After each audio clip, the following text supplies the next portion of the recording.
Yes please come. सारे बच्चे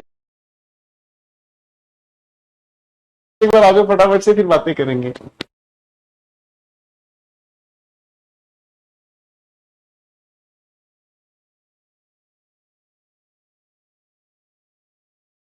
फटाफट से। छह छह है बच्चों। आपको आज छुट्टी वुट्टी दे दो, हम थोड़ा आराम फराम कर ले, तुम रोज क्लास पढ़ाने लग जाते हो गुरु जी।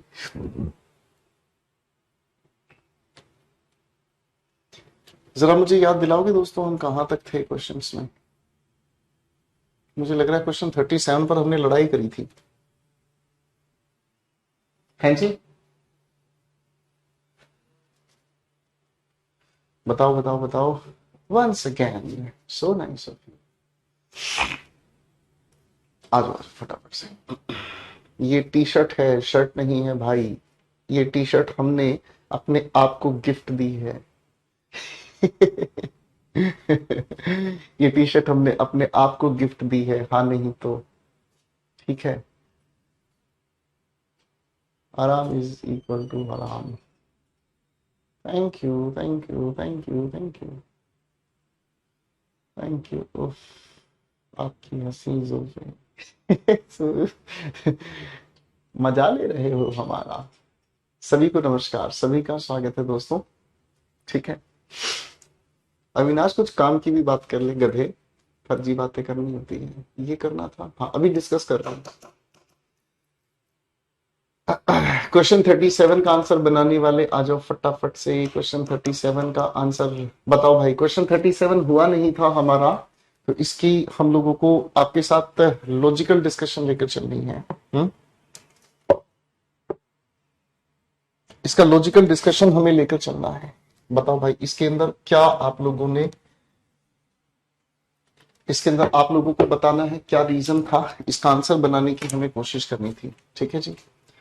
तो अगर हम सवाल को ध्यान से समझने का काम करें, तो बात हमें समझ में आती है ये कि हम चाहे पी से, चाहे क्यू से, चाहे आर से, किसी से भी शुरुआत कर सकते हैं, है ना दोस्तों?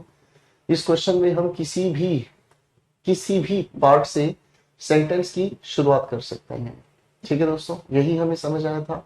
और फिर हमारी जो कहानी उलझ गई थी, ये जो हमारी कहानी रह गई थी, ठीक है, इस कहानी में हमें ये देखना था कि कौन से ऑप्शन का लिंक हमें बनाकर चलना है ना दोस्तों? कौन से ऑप्शन का लिंक बनाकर हमें चलना है। तो सवाल सिर्फ इस बात का था कि लिंक बनाकर ही इसको ठीक बनाया जा सकता है। ठीक है ना? अब ध्यान से अगर हम समझने का काम करेंगे, तो इस लिखे हुए सवाल में हमें एक चीज समझ में आए कि सोशल मोरालिटी की बात कही है। ठीक है, आर और इसके बाद हमें लिखा हुआ चाहिए एस, है ना? तो आर और एस हम लोग अगर यहां पर देख लेते हैं तो ये ज्यादा ठीक होगा। फाइन, पी और क्यू को अगर हम आपस में मिलाते हैं, a certain moral code of conduct is ultimately necessary to ensure that society does not fall prey to degeneration of values which would lead to rampant sufferings and ultimately chaos. Society's concerns are concerns anything capable of causing a detrimental impact on the short term in course of time and is ultimately bound to affect us or our children. When you talk about social morality of any kind, what comes to into play is our ability to feel for the well-being of our society. It is a concern to हमें ये समझ में आ रहा है, हमें ये समझ आ रहा है कि कंसर्न यहां भी है, कंसर्न यहां भी है। ठीक है जी, मैं इसके आंसर पर श्योर नहीं हूं। ठीक है जी, मैं इसके आंसर पर श्योर नहीं हूं कि इसका आंसर क्या बनेगा। ठीक है जी, बाकी अपने हिसाब से तो पी क्यू आर एस का सीक्वेंस चुपचाप हम बना दे। ठीक है जी, मैं इसके आंसर को लेकर श्योर नहीं हूं। ठीक है, लेकिन इस तरह का क्वेश्चन चैलेंज किया जा सकता है कि अगर आप कहते हैं जी पी से ही शुरुआत करो, तो मैं कहूंगा क्यू से शुरुआत क्यों नहीं करेंगे, है ना? आप कहोगे क्यू से शुरुआत करो, मैं कहूंगा आर से शुरुआत क्यों नहीं करेंगे। ठीक है ना? तो इस तरह के क्वेश्चन के अंदर हम अक्सर चैलेंज कर देते हैं, और मुझे आर और एस का सीक्वेंस सीधा सीधा नजर आ रहा है, इसलिए मुझे डी के अलावा कोई और आंसर, मेरे दोस्त, डी के अलावा कोई और आंसर हम लोगों को सेटिस्फाई नहीं कर पा रहा है। ठीक है, डी के अलावा कोई और आंसर हमें सेटिस्फाई नहीं कर पा रहा है। ठीक है जी, फाइन। चलिए 38 क्वेश्चन कहता है सभी ऑप्शंस को ध्यान से देखते हैं। RPSQ यानी कि शुरुआत सबकी अलग है, बस तो फिर आंसर सेट हो जाएगा। ठीक है जी बेटे पिंकी, जितनी दूर आप जा रहे हो उससे दूर मैं जाकर वापस आ चुका हूं। ठीक है बेटा पिंकी। क्वेश्चन 38 पर आ जाओ। लिखा है those who say death should be the punishment in some cases agree that it is to be in special cases alone the most heinous. Heinous का मतलब होता है नफरत से भरे, जिसे देखकर नफरत आ जाए। सिनोनिम अगर कहेंगे तो इसे हम कह सकते हैं कंटेम्प्टिबल, इसे हम कहते हैं कंटेम्प्टिबल, घृणा जिससे उत्पन्न हो। And gravest of crimes. आगे लिखा है they feel that it is only fear of severe punishment that will deter means stop the criminal and reduce the occurrence of heinous crimes। ठीक है, ठीक है जी। आगे बात समझने का काम करते हैं। The advocates and the abolitionists of capital punishment have their own arguments in support of their stand. The most prominent argument put forth by advocates of the death penalty is that to deterrence। अब सवाल को ध्यान से समझने का काम करें। सबसे पहले अगर हम ये कहें कि जी जो सपोर्टर हैं जो कहते हैं कि डेथ पनिशमेंट, मेरे बच्चों आपसे ये फ्रेज पेपर में पूछा जाता है। कैपिटल पनिशमेंट, कैपिटल पनिशमेंट होती है किसी भी दोषी को मृत्यु की सजा सुनाना, इसे हम डेथ पनिशमेंट कहते हैं, मृत्यु की सजा सुनाना। ठीक है, समझ रहे हैं। अब इसका मतलब आर की शुरुआत कर दी है तो कहानी आपके अपनी फिनिश है। इस आर के ठीक बाद पी इसे जस्टिफाई कर रहा है। ठीक है जी। क्वेश्चन 39 पर आओ दोस्तों। लिखा है हमारे सामने क्या है भाई, PRPQ यानी कि एस की शुरुआत नहीं है। There was once a time when people looked forward to the lazy evenings। एक समय हुआ करता था जब लोग शाम को आलसी भरे होते थे और आलस के शाम के इस वक्त को अक्सर देखते थे। जिंदगी ओही सी तेरे नाल जेड़ी जी लई। शाम का वक्त होता था बड़ा आलस से भरा होता था। ठीक है, क्यों? क्योंकि गांव गांव के जो व्यवहार होते थे वो सुबह 4 बजे अपनी जिंदगी शुरू करते थे। सुबह 4 से 10 या 11 बजे तक अपनी जिंदगी का सारा लगभग काम निपटाते थे।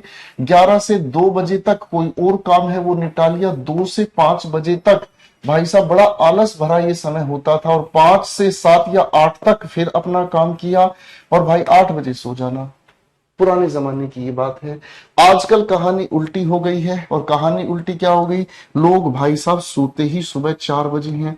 आप जैसे लोग हैं जो सोते ही सुबह 4 बजे हैं, है ना। अब भाई सोने वाले ही लोग 4 बजे हैं तो भाई साहब उनका सारा वर्क साइकिल अलग दुनिया में चला गया है। ठीक है, आप में से अगर कोई बच्चा लेट नाइट स्टडी करता है, ठीक है, आप में से अगर कोई बच्चा लेट नाइट स्टडी करता है तो लेट नाइट स्टडी करने से पहले एक चीज अपनी जरूर श्योर करने कि क्या आप कम से कम 8 घंटे की नींद पूरी करते हैं।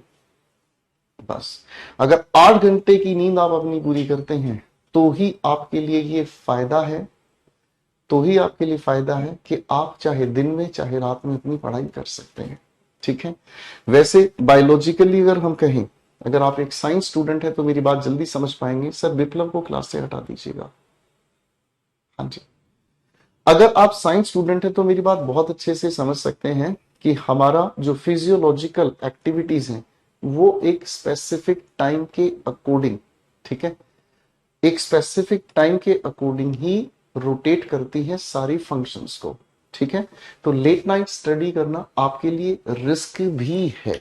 ठीक है, कोशिश कीजिएगा लेट नाइट स्टडी की बजाय आप अपने दिन को इतने हिस्सों में प्रॉपर तरीके से बांटे, ठीक है, उसे मैनेज करें। सर लेट नाइट ऑफिस रहता है, क्या ऑफिस है आपका, क्या काम करते हैं मेरे भाई। There was once a time when people looked forward to lazy evenings। तो इस लाइन से मुझे याद आया इसलिए मुझे आपको बताने का मन किया।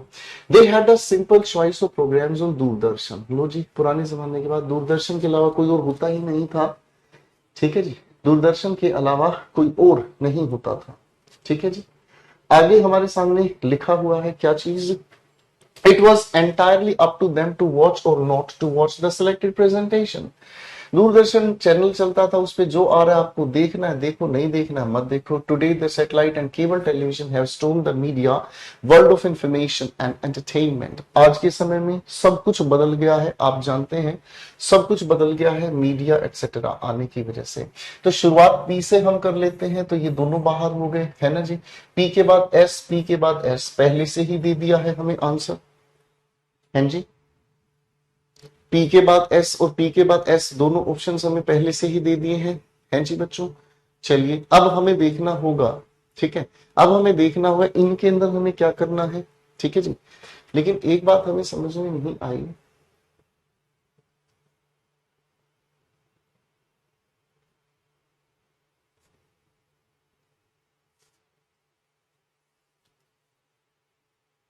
इसमें गड़बड़ है भाई, इसमें गड़बड़ है। आप ध्यान से देखोगे ना, पी एस आर एस दो जगह पर एस लिखना, ये तो गलत है ना। और एक चीज हमें सर्टेन लग रही है, और वो क्या, वो ये सर्टेन चीज है भाई, पी के बाद क्यू, क्यू के बाद एस, मतलब पी के बाद क्यू, क्यू के बाद आर और एस, क्योंकि मॉडर्न वर्ल्ड को आखिर में रखेंगे तो ही सेंसिबल है। तो ये जो सीक्वेंस है ये ऐसे सीक्वेंस है, इसे ठीक करो, ये पी क्यू आर एस आपका सीक्वेंस बना रहा है। I am treasury associate finance, okay.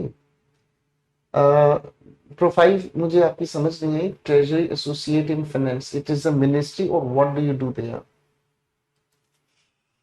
I remember your name because on the very first day I scolded you very badly and you must have felt very bad about that. Question 40th हमारे सामने है, question 40th हमारे सामने है, D option को observe करते हैं, D option को ऑब्जर्व करते हैं। चलो भाई, डी नहीं, सी ऑप्शन को ऑब्जर्व करते हैं। चल भाई क्वेश्चन 40th को बनाकर देखते हैं, क्वेश्चन 40th को बनाकर देखते हैं। अच्छे लेवल पर जा रहे हैं हमारे क्वेश्चंस, ये अच्छी बात है।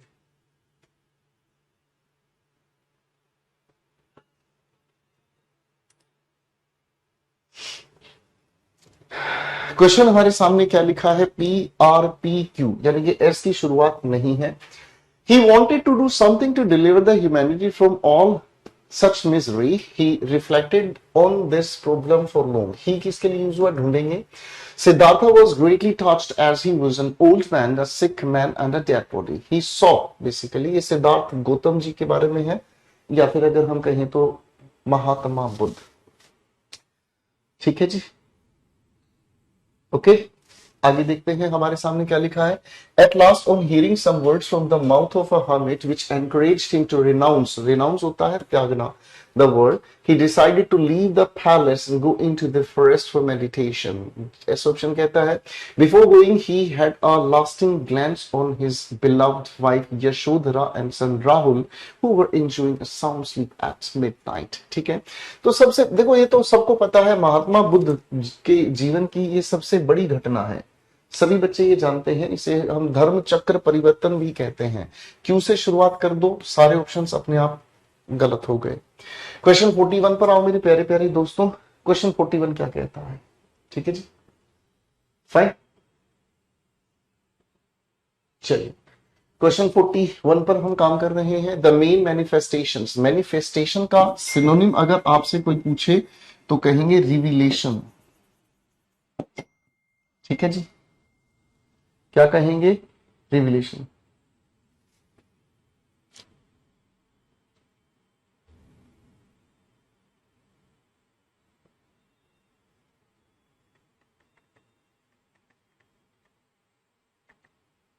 चलिए, the main manifestations of violence in revelation is उजागर होना, प्रकट होना। Violence in recent times have been extremism, terrorism, assassination by bombs and bullets. इस लाइन को देखोगे ध्यान से तो समझ आएगा कि आज के समय में जो हमारे सामने हो रहा है, जो भी हमारे सामने हो रहा है, हर चीज में एक वायलेंस आपको देखने को मिलेगा। एक्सट्रीमिस्ट किस कहते हैं, जो हर हद से परे निकल जाए, ठीक है जी। Terrorism, assassination, assassination is what, killing someone, ठीक है ना, फाइन। आगे लिखा है, in the modern world violence has taken many forms each signifying the evil side of the man and his design to destroy the principle of equity, justice and truth. Another related activity is the hijacking of aircrafts and vehicles, a new dimension to cult of violence. लो जी, सबसे पहले शुरुआत इसी में बताया गया है और Q option यहाँ है, बाकी सब नालायक हैं। मतलब एक छोटे सी हिंट से ही आंसर हमें बनाना मिल गया, तो ज्यादा सोचने की जरूरत नहीं पड़ी। क्वेश्चन 42 की बात करते हैं, ठीक है। शुरुआत देखते हैं, QSRP, शुरुआत मिल गई, शुरुआत सबकी अलग है, शुरुआत मिलते ही आंसर बन गया, खत्म। Children with poor phonological skills. Phonology होता क्या है मेरे बच्चों? फोन का मतलब होता है साउंड। जैसे आप लोगों ने सुना है टेलीफोन, तो फोन का मतलब हो गया साउंड, और टेली का मतलब होता है डिस्टेंट, यानी कि जो दूर तक आवाज पहुंचा दे या दूर की आवाज सुना दे। मैंने क्या कहा? जो दूर तक आवाज पहुंचा दे या दूर की आवाज सुना दे। ठीक है जी, सत्यम को हटा देना सर क्लास से। चलो भाई, ठीक है। हाँ भाई, अब फोन का मतलब हुआ साउंड, डिस्टेंट तक जो साउंड पहुंचा दे। ठीक है, अब इसी के साथ ओ लिखा है तो ऑफ हो गया, और लॉजी अगर जुड़ गया तो स्टडी हो गया। तो क्या हुआ? Study of sound is called phonology. कहां थे हम? हाँ, द कंसेंसस। कंसेंसस का मतलब होता है जनमत। ठीक है जी, या फिर इसी को हम कहते हैं जन, मतलब जो आपकी जनसंख्या है। ठीक है ना, जो आपकी जनसंख्या है, फाइन, जो आपकी जनसंख्या है, जो आपकी बहुत सारी लोग हैं। द कंसेंसस कंसर्न्स, आगे लिखा है the causal role of phonological skills in young children's reading progress. ठीक है जी, आगे studies of the factors governing reading development in young children have achieved a remarkable degree of consensus over the past 2 decades. Children who have good phonological skills or good phonological awareness become good readers and good spellers. यानी कि जिनको sound study की अच्छी जानकारी है, ठीक है जी, जिनको साउंड स्टडी की अच्छी जानकारी है, उन बच्चों के अंदर ये देखने को मिलता है वो अच्छे रीडर भी बनते हैं, अच्छे स्पेलर, स्पेलर मींस स्पेलिंग लिखने वाले। तो इस लिखे हुए पूरे पैसेज की अगर हम बात करें तो शुरुआत क्या कहने की कोशिश करेंगे? तो शुरुआत अगर देखो तो यहां पर इस पूरी लाइन के अंदर नेगेटिव बात कही गई है। ठीक है, बात समझ रहे है ना? चलिए, अब इसकी अगर हम बात कर रहे हैं तो भाई कंसेंसस कंसर्न, जो चिंता का विषय वो ये है कि causal rule of phonological. Causal का मतलब जो बहुत ज्यादा जरूरी है, फोनोलॉजिकल स्किल्स यंग चिल्ड्रन में होनी चाहिए। फाइन, अब इसमें अगर हम कहें इस कंसेंसस को पहले यहां कहा गया है, पिछले 2 दशक यानी कि पिछले 20 साल में इस चीज के लिए लोगों का ज्यादा वोट हुआ है। ठीक है, तो अगर आप इस लिखे हुए ऑप्शन में, इसको ही शुरुआत रखते हैं, ठीक है जी, तो इसकी शुरुआत को ही जस्टिफाई क्यू का, आर के बाद क्यू कौन से ऑप्शन में है? आर के बाद क्यू नहीं, क्यू नहीं, क्यू नहीं, ये रहा। ठीक है जी, ठीक है भाई, क्लियर है? अगले क्वेश्चन पर आ जाओ भाई। क्वेश्चन 43 हमारे सामने लिखा है, इधर ध्यान से देखते हैं। PRQR, एस को हटा दिया गया है। ठीक है जी, चलो भाई आंसर बनाकर दिखाओ।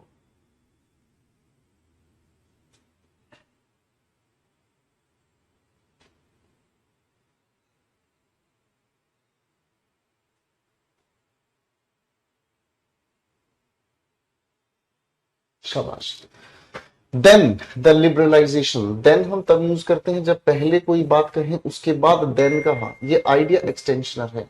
Then the liberalisation process became inevitable. Inevitable ये पूछा जाता है, ये वन वर्ड सब्स्टिट्यूशन में पूछा जाता है, that can not be avoided.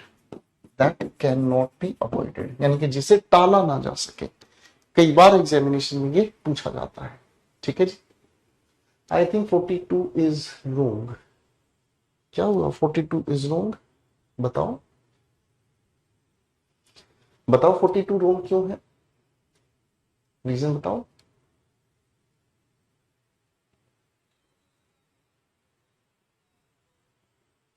बताओ आप मुझे रीजन बताओ क्या वजह है। रुको भाई, एक सज्जन कह रहे हैं कि जो 42 है उसके क्वेश्चन का आंसर गलत है। एक बार दिमाग लगाओ दोस्त।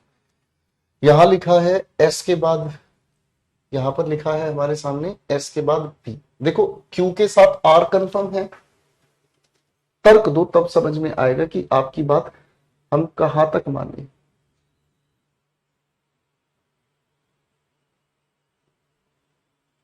बताओ बेटा।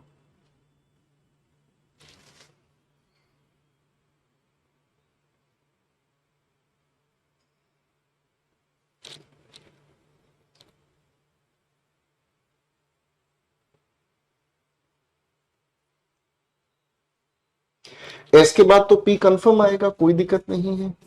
एस के बाद पी आएगा। यहां पर आपने अच्छे फोनोलॉजिकल स्किल्स जिनके पास है उनकी बात कही, और जिनके पास फोनोलॉजिकल स्किल्स ठीक नहीं है उनकी बुरी हालत है। तो एस के बाद पी आप बिल्कुल लिखेंगे, कोई दिक्कत नहीं है। और एस पी आर क्यू आपके सामने सारे ऑप्शन आ गए हैं, बिल्कुल ठीक है। हाँ, तो हम क्वेश्चन 43 पर, चलो चलो फटाफट से क्वेश्चन 43 पर आओ दोस्तों। क्वेश्चन 43 क्या कहता है, लेट अस सी। फाइन, देखते हैं। Then the liberalisation process became inevitable. ठीक है। It encourages initiative, entrepreneurship and competition, which is very vital. Vital का सिनोनिम पूछा जाता है आपके एग्जाम में, और vital का मतलब होता है दोस्तों important, important for growth of the economy। आगे लिखा इन ड्यू कोर्स। देखो ये इट किसके लिए यूज हुआ है, लिबरलाइजेशन के लिए। ठीक है ना, ये किसके लिए यूज हुआ है, लिबरलाइजेशन के लिए। ठीक है ना, तो सीक्वेंस में कहीं पर भी लिखा हो, पर ये अपने आप में कंफर्म है कि सीक्वेंस में पी के बाद कहीं पर भी लिखो क्यों बाद में आएगा। In due course of time institutions became stagnant. Stagnant का मतलब होता है स्टेल, सिनोनिम लिख लीजिएगा। ठीक है ना, जिसे हम हिंदी में कहते हैं बासी। ठीक है, या फिर अगर हम जिसे कहते हैं हिंदी में जड़वत, यानी कि जो अपने स्थान पर ठहर गया है, जो अपने स्थान पर ठहर गया है, जो अपने स्थान से कहीं और नहीं जा रहा, उसे हम कहते हैं स्टेगनेंट। जैसे आप देख रहे हैं कि बारिश का पानी रोड के किसी खड्डे में भर जाता है, उसे आप स्टेगनेंट कह देते हैं। ठीक है जी। In due course of time, our institutions became stagnant, corrupt, and inefficient due to permit Raj and centralized control. अच्छा जी। Liberalization enhances economic activities. तो हमें ऐसा लगता है कि लिबरलाइजेशन को, हमें लगता है कि लिबरलाइजेशन को अगर देखा जाए तो भाई पी के बाद एस तो आएगा ही आएगा, लेकिन इसी पी को जस्टिफाई एस भी कर रहा है। देखो भाई कौन से ऑप्शन पर जा रहे हो आप, पी एस क्यू यहां नहीं है, यहां नहीं है, यहां नहीं है, सही आप बी बॉम्बे पर पहुंच गए। ठीक है जी। सत्यम बेटा क्लास में पढ़ाई पर ध्यान दो, बस फालतू बातों में बिल्कुल ध्यान मत दो। ठीक है, आप विश्वास नहीं करोगे, ये जो चीजें आपको कराई जा रही हैं इसके लिए बहुत एफर्ट्स लगाए जाते हैं दोस्त। ठीक है, और हम इधर उधर की बातों में टाइम लगाएं तो मुझे नहीं लगता उसमें कोई आपका फायदा है। ठीक है सर, मेरा सिलेक्शन IOCL बरौनी में आ गया है आपकी वजह से, शुक्रिया। नहीं नहीं, आपकी मेहनत है दोस्त, कंग्रेचुलेशन। सदरूल, सदरूल, सदरूल नाम है इस बालक का। बेटे इस नाम का मतलब क्या होता है, मैंने पहली बार ये नाम सुना है, बताओगे मेरे बेटे। चलो बेटा,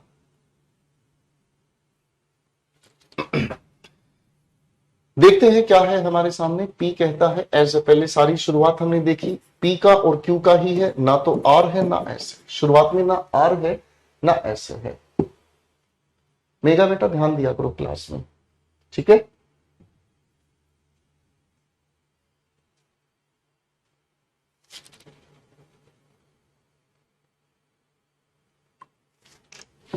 चलो भाई क्वेश्चन 44 का आंसर बनाते हैं, देखते हैं क्या होगा।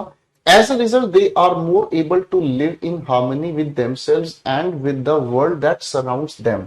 दे किसके लिए यूज हुआ है नहीं पता। एज अ रिजल्ट का मतलब होता है परिणाम स्वरूप। एज अ रिजल्ट का मतलब होता है परिणाम स्वरूप, और परिणाम कब निकलेगा जब आप कुछ बताएंगे उसके बाद आप परिणाम निकालने की कोशिश करेंगे। ठीक है जी, फाइन, बात समझ में आ गई भाई। Stabilizing meditation is catalogued as one of the hardest techniques of meditation because followers must keep their minds under total control for a long period of time. Stabilizing meditation एक ऐसा मेडिटेशन आत्मचिंतन जो आपको स्थायित्व दे, ठीक है, जो आपको स्थायित्व दे यानी कि आपको स्थायी बनाए। ठीक है जी,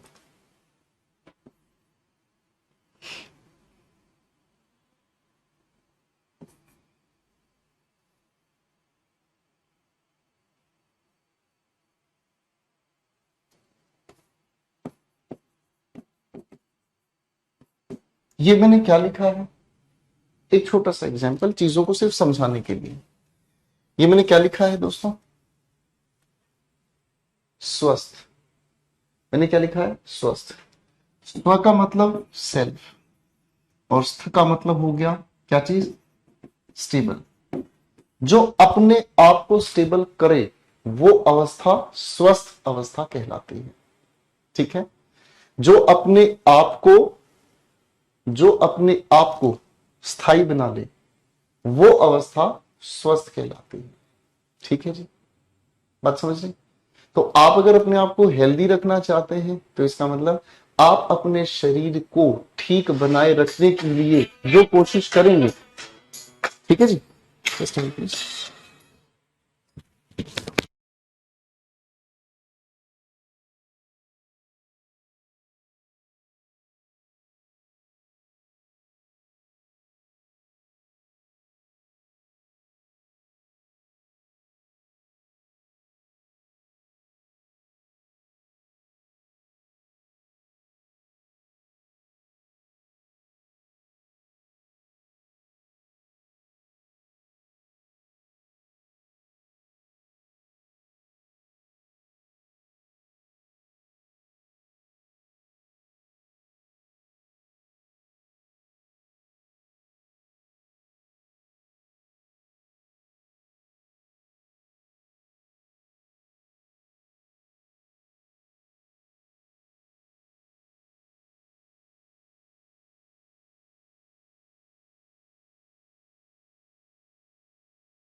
क्यों के बाद एस ही करेक्ट आंसर है। फाइन, समझ आ गई बात भाई, फिर से समझ लो, एक बार इसे फिर से समझ लो। स्टेबिलाईजिंग मेडिटेशन अपनी जगह बिल्कुल सही काम कर रहा है। यहां पर दे किसके लिए यूज हुआ, इसलिए पी की शुरुआत नहीं हो सकती, हमने पी को उड़ा दिया। फिर हमने देखा जी यहां दिस मेडिटेशन लिखा है यानी कि ये भी शुरुआत में नहीं आ सकता। फिर हमने देखा दिस यहां लिखा है, ये भी शुरुआत में नहीं आ सकता। तो शुरुआत किससे हो गई, क्यू से। अब क्यू के बाद इधर लिखा है एस, इधर लिखा है पी, यानी कि क्यू के बाद इसको देखना है दोनों में से कौन सी चीज आएगी। यहां पी वाला ऑप्शन परिणाम बता रहा है, परिणाम आएगा बाद में, इसलिए क्यू के बाद पी वाले ऑप्शन को हमने मार्क कर दिया। खत्म, बात समझ में आ गई दोस्तों। चलिए अगले क्वेश्चन पर आते हैं। क्वेश्चन 45 पर दिमाग लगाते हैं, क्या कहता है? क्वेश्चन 45 पे दिमाग लगाते हैं, क्या कहता है? ध्यान से देखो। They feel that during their time, young boys and girls were better behaved, more obedient, and had greater respect for their elders. दे किसके लिए यूज हुआ है नहीं पता, पी वाला ऑप्शन बाहर कर दिया, पी वाला ऑप्शन बाहर कर दिया। Young people on the other hand feel that they are capable enough. Comparison लग रहा है, कंपैरिजन लग रहा है कि भाई यंग पीपल है कुछ और महसूस करते हैं, और दे जिसके लिए यूज किया वो कुछ और महसूस करते हैं। इस ऑप्शन को ध्यान से देखोगे क्या लिखा है, the people belonging to the older generation, तो शुरुआत यही होगी भाई। जो बुजुर्ग है, जो बुजुर्ग है सबसे पहले उनका जिक्र आना चाहिए। लो भाई, आर की शुरुआत ऑप्शन डी आपके पास सेट हो गया भाई। चुटकी बजाते ही क्वेश्चन सोल्व होते जा रहे हैं भाई। क्वेश्चन 46 पर आ जाओ भाई। Question 46, R S Q P सबकी अलग शुरुआत है, अलग शुरुआत मिलते ही आपका आंसर बन गया। चल भाई 46 का आंसर बताओ फटाफट से।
चलिए भाई, अमित समझ नहीं पा रहा हूं आप क्या लिख रहे हैं। क्वेश्चन 46 का आंसर बनाने की कोशिश कर रहे हैं बहुत सारे बच्चे, और लगभग आंसर आ गए हैं। ठीक है, फाइन। आओ भाई, ध्यान से देखते हैं। About 30 new hydro projects are now under execution with an installed capacity of 5600 megawatt. However, contradiction का काम करता है, यानी कि ये शुरुआत में आ ही नहीं पाएगा, बाहर कर दिया भाई। ठीक है जी। However, with the rapid increase in demand for power, high priority was given to the pit head super thermal power stations, as this gestation period was smaller than that of the hydel schemes. Okay. Many projects were taken up for execution after independence, and at one time, this basically in time 1962 to 6, ये जो C है इसका मतलब होता है सिरका। इस सिरका का मतलब होता है ये टाइम की अप्रोक्सीमेशन बताने का काम करता है। ठीक है ना जी, टाइम की अप्रोक्सीमेशन, कि जब आपको सही समय नहीं पता, आपको जब सही समय नहीं पता तब आप इस स्थिति में अप्रोक्स अपना आइडिया लगाकर बताते हैं जी इसके आसपास। ठीक है, many projects were taken up for execution after independence, and at one time the capacity contribution from hydro schemes was equal to thermal schemes. The first hydro generation unit in India was commissioned in Darjeeling, West Bengal in 1897. लो भाई, बड़ा आसान सवाल है। समय का सबसे पहले जो जिक्र है वो कौन सा है? आप कहोगे 1897, बस कहानी खत्म, यही आपका आंसर है।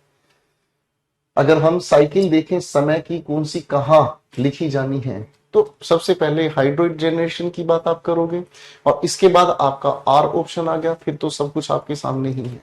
ठीक है जी, चल भाई अगले क्वेश्चन पर आते हैं। क्वेश्चन 47 आंसर बनाए।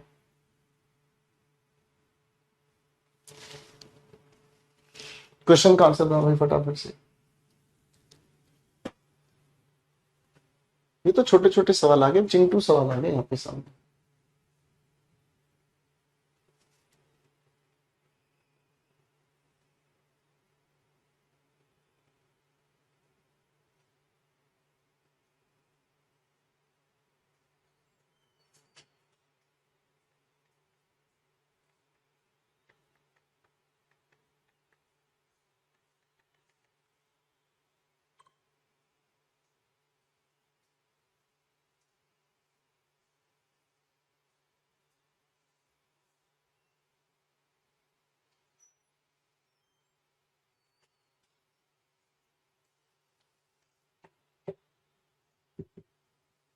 चलिए जी, क्वेश्चन पढ़ना शुरू करते हैं। Farmers could no longer pay their loans and some banks were close down.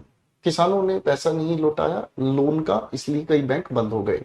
Prices drop due to increase supply which was followed by a drought. Drought सूखा पड़ गया, ठीक है जी, यानी कि बारिश का ना होना, ये ड्रॉट कहलाता है। The country was well advanced in technology in farmers increase their production levels. Country के अंदर बहुत ज्यादा टेक्नोलॉजिकल एडवांसमेंट था और इसी वजह से लोगों ने प्रोडक्शन, किसान भाइयों ने प्रोडक्शन लेवल बढ़ाया। The great depression in America began with the production and low prices in the agriculture sector. Great depression आया, आर्थिक मंदी आई, 1839 के आसपास की घटना है, मुझे एग्जैक्ट याद नहीं है 1839 की घटना है या 1848 की घटना है या 1948 की घटना है। आर्थिक मंदी आई थी, पता नहीं 1900, भगवान जाने, एग्जैक्ट मुझे फिगर याद नहीं है। The Great Depression in America began with the production and low prices in the agricultural sector। चलिए, तो आप समझ रहे हैं कि अमेरिका को ही द कंट्री कहा गया है, अमेरिका को ही द कंट्री कहा गया है, तो भाई एस की शुरुआत एक ही जगह पर है, यही करेक्ट आंसर है। बताओ, कुछ भी सोचने की जरूरत नहीं है, एक छोटी सी बातचीत को ऑब्जर्व करो, आंसर अपने आप खुद ब खुद पता चल जा रहा है। क्वेश्चन 48 का आंसर बनाते हैं भाई। अच्छा 1930 में आई थी, सॉरी, थैंक यू, आपने मुझे याद दिलाया, बहुत अच्छा, बहुत बहुत शुक्रिया मेरे दोस्त। क्वेश्चन के सारे ऑप्शन देखेंगे, क्यू पी आर एस, शुरुआत अलग है, शुरुआत ढूंढ दो, आंसर बन गया। आर्थिक मंदी 1930 में आई थी, जिसको हल किया था कीन्स ने।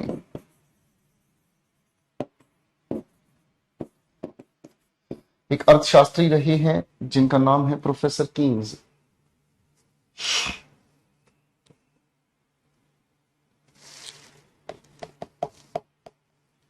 चलिए मैं बनाता हूं, कोई बात नहीं। This discipline is characterized by several concepts and approaches that are used by psychologists in understanding human behavior. This discipline, ये समझना पड़ेगा, डिसिप्लिन का मतलब होता है process. They held psychology can be, they held off, देखो जी ध्यान से समझना, होल्ड, जैसे अगर मान लीजिए मैं आपके सामने कहता हूं, मैंने कहा आशिमा held a pen, ठीक है, आशिमा सब्जेक्ट है, हेल्ड एक वर्ब है, ये इस वर्ब का अपना ऑब्जेक्ट है, यानी कि आशिमा ने एक पेन को पकड़ा, आशिमा ने एक पेन को पकड़ा, हाँ जे एम कीन्स पूरा नाम था, फाइन, आशिमा ने एक पेन को पकड़ा, हेल्ड का मतलब होगा, ठीक है जी, एक बात समझिएगा। अब अगर हम इस हेल्ड की फर्स्ट फॉर्म होल्ड के साथ ऑफ अगर लगा देते हैं, तो इसका मतलब होता है किसी के लिए विचारधारा बनाना, टू ओपाइन, ओपाइन शब्द से ओपिनियन बना है, ठीक है ना, इसका मतलब हो गया विचार बनाना, किसी के लिए विचार बनाना, ठीक है ना, किसी के बारे में आप अपनी विचारधारा बना सकते हैं, ठीक है। जैसे अगर मान लीजिए मैं आपसे पूछता हूं पूर्व प्रधानमंत्री मनमोहन सिंह प्रधानमंत्री के पद पर सही थे या उनके लिए वो पद सही नहीं था, तो आप अपनी विचारधारा बना सकते हैं, आप अपनी विचारधारा बना सकते हैं, आप अपनी विचारधारा बता सकते हैं, ठीक है ना। They held off psychology. उनकी विचारधारा थी psychology can be described as a discipline that focuses on study of mind and behavior. Some of the most common psychological concepts that are used to modify or change an individual's behavior include operant conditioning. जो आप में से जो भी students, आप में से कितने ऐसे स्टूडेंट्स हैं या आप में से कितने ऐसे साथी भाई हैं जो टीचर भी हैं या जो टीचिंग का कोई कोर्स किए हुए हैं, मतलब ETE, DElEd, DIET, BEd, MEd, JBT, आप में से कितने लोग कर रहे हैं, कर चुके हैं? उनको मैं फिर इस चीज के बारे में बताऊं, वरना फिर सीधा आंसर बता के आगे चले जाएंगे। आप में से कोई ऐसा दोस्त है जो जेबीटी, डाइट, बीएड, जेबीटी कुछ कर रही हुई है? तो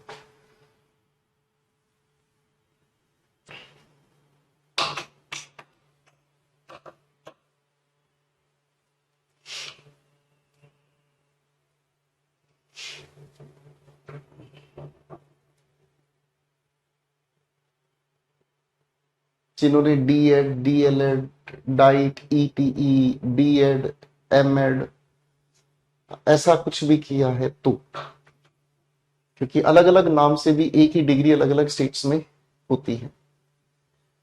बीएड कर रहे हैं, बीएड कर रहे हैं, बीएड किया है। चलो, तो जो लोग पढ़ते हैं साइकोलॉजिकल एस्पेक्ट्स, आप लोगों का, आप में से जो भी स्टूडेंट्स बीएड वगैरह किए हैं तो उनको कंडीशनिंग चीज पढ़ाई जाती है। जो नहीं पढ़ रहे हैं उनको मैं बता देता हूं कंडीशनिंग क्या चीज होती है। कंडीशनिंग एक बहुत ही प्यारा शब्द है और उम्र के हिसाब से कंडीशनिंग होती है। ठीक है, ध्यान से समझना, उम्र के हिसाब से कंडीशनिंग होती है। जैसे आपकी उम्र है, ये कंडीशनिंग की उम्र है। इसका मतलब आपके दिमाग को जिस तरह से ट्रेन किया जाएगा, ठीक है, जिस तरह से ट्रेन किया जाएगा आप उस तरह से सोचना शुरू कर देंगे और उसी की वजह से आपका व्यवहार बदल जाएगा और आपका व्यवहार सुधर भी जाएगा। ठीक है जी, ध्यान से समझना। और एक एज आती है जब एक इंसान को कितना ही समझा लो उसकी कंडीशनिंग नहीं हो सकती, उसके विचारों को, व्यवहार को सुधारा नहीं जा सकता। हमारे पूजनीय दादाजी दादी जी, उनकी कंडीशनिंग नहीं हो सकती। आप कंडीशनिंग की आखिरी स्टेज पर हैं। एक छोटे बच्चे की प्राइमल कंडीशनिंग होती है, ओपरेंट कंडीशनिंग कहते हैं। उसे जैसे ऑपरेट करोगे उसका व्यवहार वैसे हो जाएगा। ठीक है, इसका एक बहुत सस्ता एग्जाम्पल देता हूं, तो जो बीएड जेबीटी किए हुए हैं वो इसको बहुत अच्छे से समझ सकते हैं। ठीक है, आपके घर पर कोई पालतू कुत्ता या बिल्ली है, आपका पेट कोई भी पालतू है, आपकी गली मोहल्ले का कोई भी कुत्ता है जिसे आप सुबह या शाम दूध पिला देते हैं, ब्रेड खिला देते हैं या बचा हुआ खाना उसे डाल देते हैं, तो आपने उसकी कंडीशनिंग कर दी। क्या वो कुत्ता, उसे ये पता चल जाए कि आप सुबह 7 या 8 बजे उसे कुछ ना कुछ दूध, ब्रेड, बिस्किट खाने के लिए देते हैं, तो वो 7 या 8 के आसपास आपके घर के बाहर बैठा मिलेगा। ठीक है, वो आपके घर के बाहर 7 या ओबीडियंस में कहीं पर भी लिखा हो, पर ये